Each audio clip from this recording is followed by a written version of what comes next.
17 septembre, chers téléspectateurs, bonjour et merci de nous rejoindre sur l'émission Comme un saint.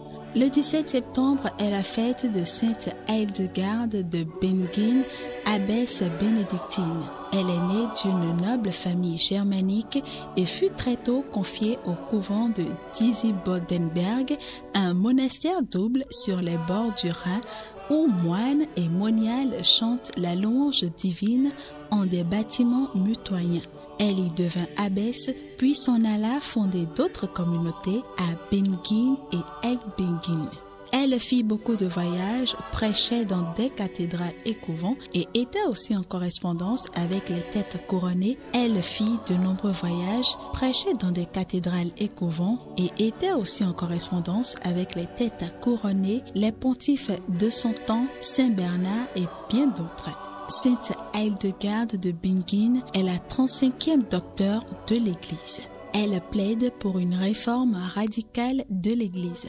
Dès sa petite enfance, elle est favorisée de visions exceptionnelles qu'elle transcrit sur papier. Ses récits apocalyptiques donnent de l'univers une vision étonnante de modernité où la science actuelle peut se reconnaître, mais qui peut aussi apaiser la soif actuelle de nos contemporains tentés par le nouvel âge. L'essentiel de sa pensée réside dans le combat entre le Christ et le prince de ce monde, au cœur d'un cosmos conçu comme une symphonie invisible.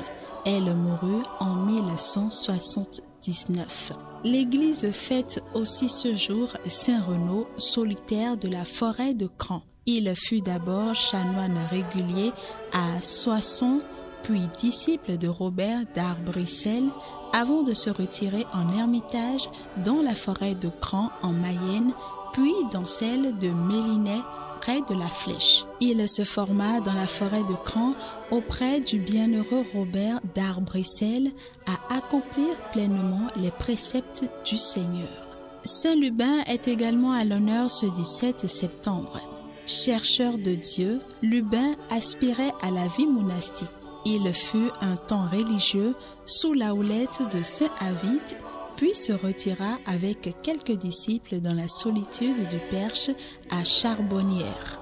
Il y fut repéré par l'évêque Éthérius qui l'ordonna diacre et lui confia le monastère de Brou. À la mort de ce dernier, Lubin fut élu pour lui succéder.